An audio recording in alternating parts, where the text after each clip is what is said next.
I'm gonna wrap this up and tell you again why. The big question is why.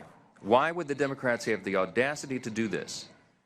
As we summarized so simply yesterday, and we will do so every day, they are motivated out of fear. The Democrats shut down the government out of fear. They have never been more afraid at any point than they are right now. They know, as we all do, what their own polls show.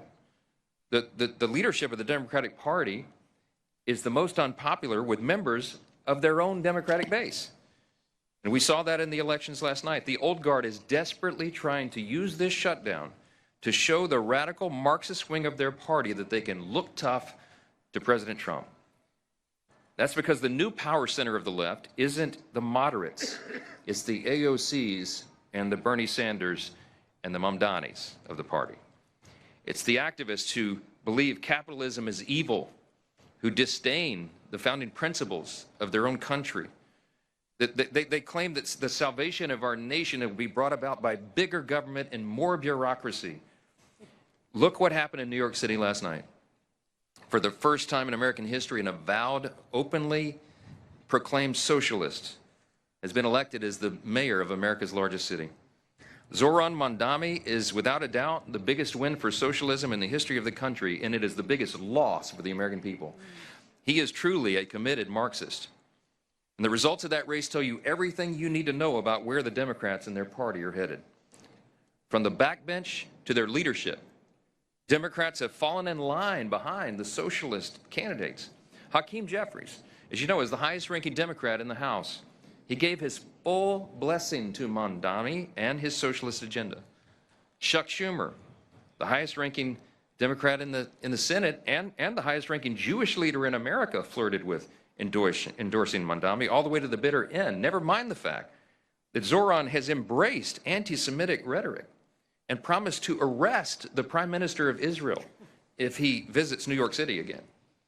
And then there's President Obama, who called Mamdani over the weekend to extend his praise and act as a sounding board for the young socialist. You can't make this stuff up. The man who made healthcare unaffordable with his own socialist scheme is advising the man whose false promises will surely make life unlivable for millions of New Yorkers who cannot afford to flee the city. As we said from this podium every morning, we talk about Mamdani for two reasons. It's a bellwether, because House Democrats, many of whom represent districts with much less blue than New York City, have embraced him with open arms. And because his brand of Marxism is truly a bellwether for the Democrats nationwide.